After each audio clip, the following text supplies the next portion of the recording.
ഞാൻ എങ്ങോട്ടാ ഹെൽമെറ്റൊക്കെ ഇട്ട് മഞ്ഞക്കിളിയായിട്ട് ശുണ്ടരിയായി പോകുന്ന വിചാരിക്കില്ല. ഞങ്ങളൊന്ന് വടകര വരെ പോവാണ്, ഒന്ന് ഹോസ്പിറ്റൽ വരെ പോവാണ്. അപ്പോൾ ഇത് കണ്ടില്ല ഗായ്സ്, ഒടുക്കത്തെ ക്യൂ. പക്ഷെ ഞങ്ങൾ ബൈക്കായിക്കൊണ്ട് ഞങ്ങൾ രക്ഷപ്പെട്ടു. ഇങ്ങനെ സൈഡിൽ കൂടെ ഇങ്ങനെ നൊയിഞ്ഞു പോവാമല്ലോ, എന്താ കാരണമൊന്നും അറിയില്ല. പക്ഷെ ഒടുക്കത്തെ ബ്ലോക്കാണ് ഗായ്സ്.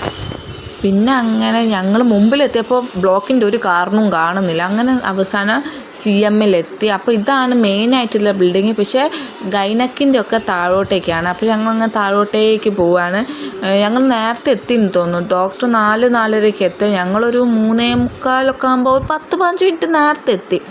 അപ്പോൾ അങ്ങനെ ഞങ്ങൾ ഇവിടെ റിസപ്ഷനിൽ പോയിട്ട് ഈ പേരൊക്കെ പറഞ്ഞു കൊടുത്ത് ആരുമില്ല, 2-3 പേഷ്യൻസേ ഉണ്ടാവുകയുള്ളൂ.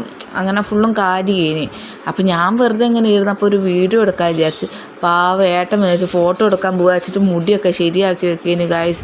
പിന്നെ അങ്ങനെ അടുത്ത അപ്പോൾ ഞാൻ ഇങ്ങോട്ടേക്ക് വന്നിരുന്ന് ഡോക്ടർ ഇതിന് യൂറിൻ ടെസ്റ്റ് ചെയ്യാൻ വേണ്ടിയിട്ട് എഴുതി തന്നു. അപ്പോൾ ഞങ്ങൾ പിന്നെയും താഴോട്ടേക്ക് വന്ന് യൂറിൻ കൊടുക്കാണ്ട് ലാബിലേക്ക് വന്നതാണ്. പിന്നെ 3/4 മണിക്കൂർ എടുക്കും പറഞ്ഞു. ഞങ്ങൾ മുമ്പ് പോയിരുന്നു, ഹോസ്പിറ്റലിൻ്റെ മുമ്പ് പോയി ചെയറിൽ പോയിരുന്ന് കുറച്ച് നേരം ന്യൂസൊക്കെ കണ്ട്. അപ്പോൾ റിസൾട്ട് കിട്ടി. അതിൽ കുഴപ്പമൊന്നുമില്ല, യൂറിൻ ഇൻഫെക്ഷൻ ലൈറ്റായിട്ടേ ഉള്ളൂ.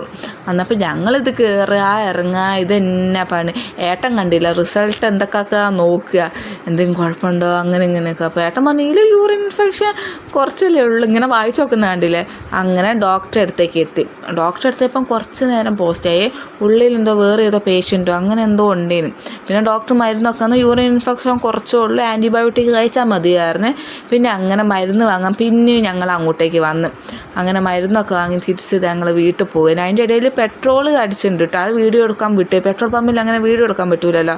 അപ്പോൾ ഞാൻ ഏട്ടൻ്റെ അടുത്ത് ബുക്കാറോ ചിന്നുക്കുട്ടി വിശക്കുന്നു അറിയാം. ഞാൻ അങ്ങനെ ഫുഡൊന്നും കഴിച്ചില്ല, ഇങ്ങനെ വേദനയൊക്കെ ആയിട്ട് ഫുഡ് തിന്നാൻ പറ്റിയില്ല. അപ്പോൾ ഒരു തട്ടുകടയിൽ ഇറങ്ങി ഫുഡൊക്കെ കഴിച്ച് ഞാൻ വെള്ളയപ്പോ അങ്ങനത്തെ എന്തോ ഇനി കഴിച്ച് അങ്ങനെ തിരിച്ച് വീട്ടിലേക്ക്. ഇത് കണ്ടില്ലേ, ലോഡ് മരുന്നുണ്ട്. ഇനി ഇതൊക്കെ പോയി കുടിക്കട്ടെ. അപ്പോൾ ഇന്നത്തെ കുഞ്ഞു വീഡിയോത്തോളം സപ്പോർട്ട് ചെയ്യാൻ ലൈക്ക് ചെയ്യണം. ബൈ.